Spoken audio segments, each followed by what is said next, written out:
सच्ची जनसेवा ये होगी, दारू सस्ते में बिकवा दो। सच्ची जनसेवा ये होगी, दारू सस्ते में बिकवा दो।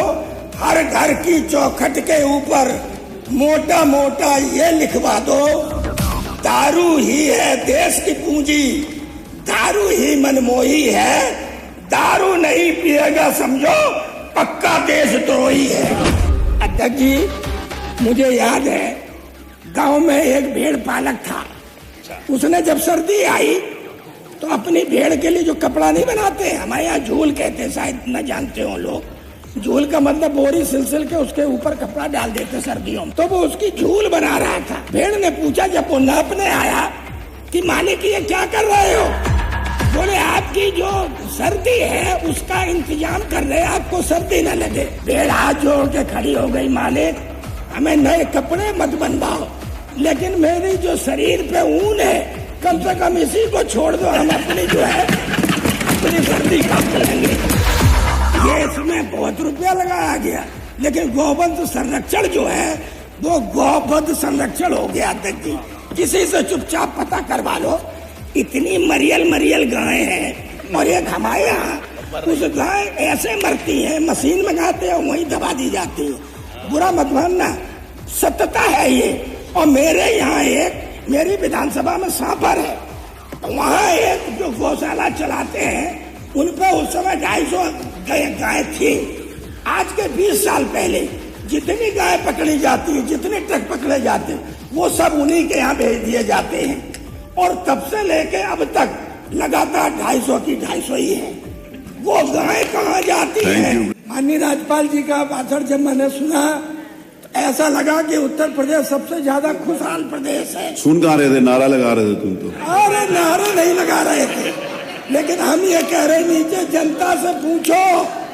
किसान परेशान, व्यापारी परेशान, खाद मिल नहीं रही, पानी मिल नहीं रहा, बीज मिल नहीं रहा, छात्र बेरोजगार हो गया, नौजवान परेशान है। कभी कभी पुराने जमाने में राजा भेष बदलकर पता करने जाता था जनता के बीच में कि आखिर मेरे बारे में जनता क्या कहती है।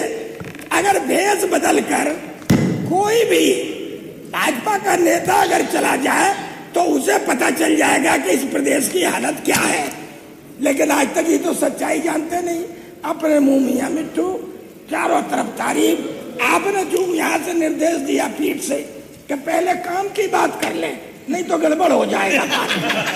इसलिए हम आपको बताए दे रहे हैं कि निकायों का सीमा विस्तार किया गया 127, लेकिन मेरे औरैया जनपद में अछलदा टाउन एरिया है, उसका विस्तार लगातार 10वीं वर्ष से पड़ा, लेकिन वो नहीं हो पाया, जबकि बीच में सब कुछ लगा है।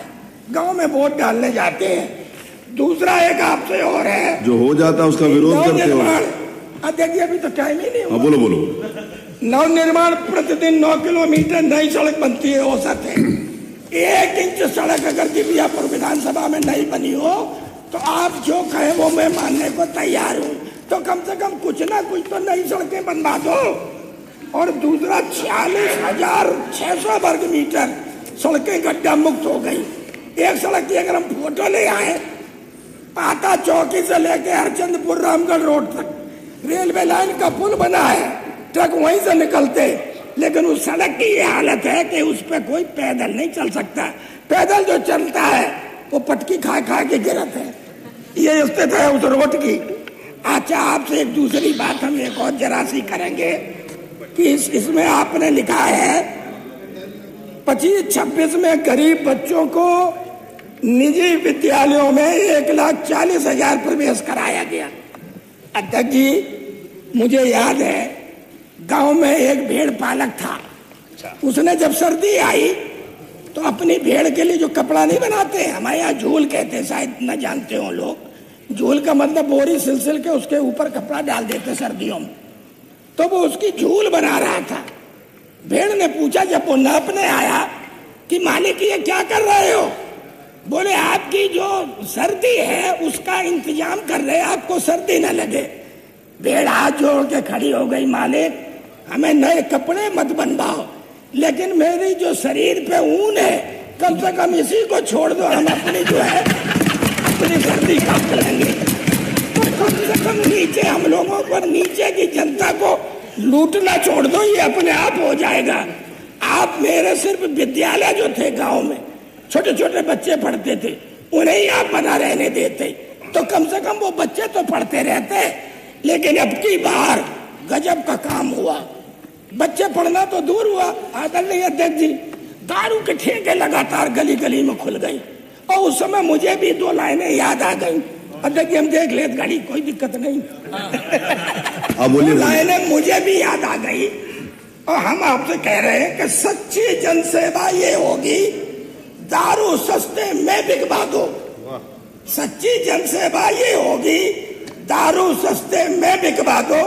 हर घर की चौखट के ऊपर मोटा मोटा ये लिखवा दो, दारू ही है देश की पूंजी, दारू ही मनमोही है, दारू नहीं पिएगा समझो पक्का देशद्रोही है। अब आप समझो दारू पी रहे और नीचे लोगों के काम नहीं हो रहे हैं। आप बता रहे इतनी खरीद हो गई।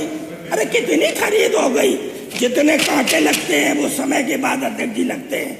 और कांटों पे किसानों का माल नहीं खरीदा जाता है। किसान 4-4, 6-6 दिन पड़े रहते हैं। और उनके जो बिचौलिए हैं, दलाल हैं, ऐसे भाई कमीशन तय करता है और उनको सबको उठा के बाद में जब आपका आदेश आता है कि कोटा पूरा करो, इतने टन खरीदना है, तो वो दलाल कोटा पूरा करते हैं। आप ये कहोगे जोत भाई गरीब किसान है, उधार पहले ले गया अपनी बेटी की शादी में, सब में, तो वो तो जोत भाई पहले से आड़तिया को दे देता है और रुपया निकाल के सीधे आड़तिया के पास पहुंच जाता है। इसलिए हम आपसे अनुरोध कर रहे हैं कि कम से कम खरीद के समय किसानों की डायरेक्ट खरीद होती रहे तो कोई दिक्कत नहीं। हर घर जल मिशन आपका जो था, ठीक है, आप घर घर टोटी पहुंचा रहे, लेकिन जो पूरे गांव की गलियां थी वो तोड़ दी। आज तक पूरी विधानसभा में हर सदस्य चिल्लाया, चाहे इधर का हो चाहे उधर का, लेकिन वो गली नहीं बनवाई गई। अध्यक्ष जी इतनी रास्ता खराब पड़ी है गांव में, जब पानी गिरता है तो आदमी निकल नहीं पाते हैं। ये स्थिति कर दी है लोगों की। और इसके बाद गौवंश संरक्षण में ये इसमें बहुत रुपया लगाया गया, लेकिन गौवंश संरक्षण जो है वो गौवध संरक्षण हो गया। अध्यक्ष जी किसी से चुपचाप पता करवा लो। इतनी मरियल गायें हैं और एक हमारे यहाँ उस गाय ऐसे मरती हैं, मशीन मंगाते हैं वहीं दबा दी जाती है। बुरा मत मानना, सत्यता है ये। और मेरे यहाँ मेरी विधानसभा में सांपर है, तो वहाँ एक जो गौशाला चलाते हैं उन पे उस समय 250 गाय थी। आज के 20 साल पहले जितनी गाय पकड़ी जाती है, जितने ट्रक पकड़े जाते हैं, वो सब उन्हीं के यहाँ भेज दिए जाते हैं। और तब से लेके अब तक लगातार 250 की 250 ही है।